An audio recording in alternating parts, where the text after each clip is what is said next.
No, I'm offering you a little glass of Cabernet Sauvignon, actually, because that's our next wine in this beautiful lineup. I'm going to pour myself first just to make sure it's okay for you. That's very polite of you, yeah.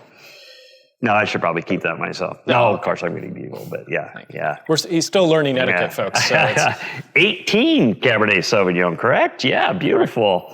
And talk about a glorious vintage, 18. Well, we deserve this vintage. You know, the phrase perfect vintage might be thrown out there and bandied about a little too frequently these days, but 18 was just about as perfect, or felt about as perfect as you could get. Yeah, no, spectacular. Long, easy growing season, no big heat spikes, not too, enough rain, but not too much.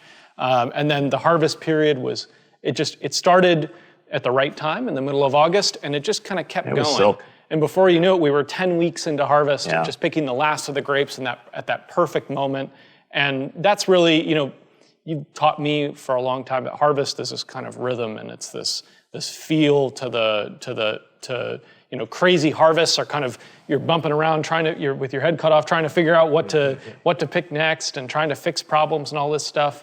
And easy harvests like 18 just kind of glide by, and it's almost like I've had a few vintages like this, and I'll tell you that comfort level carries through in the wine for years and years and years and years to come. This reminds me of, we had a little of the 87 Cabernet Sauvignon last night. This really reminds me of that vintage, the idea that a wine has been silk for, it's this wine. My God, I think this wine's got...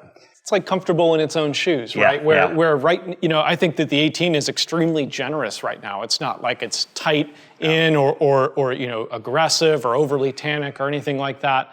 And yet it's got the bones to expand and grow with time and really offer different facets over time in a way that is, I don't think it's typical of every single vintage. Some vintages need a couple years to shake themselves out and really show what they can do. And 18, I think, is just going to be a bang-on vintage for many, many years.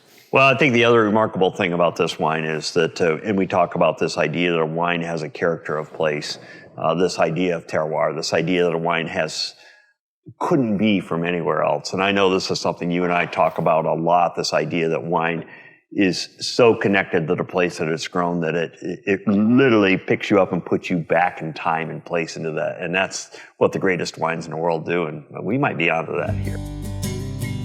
Well, thank you guys. The only thing would be better about this is if you came and tasted these wines with you. What do you say? Invite them over? Come up here and drink with us. Yeah, absolutely. Thanks so much for tasting with us.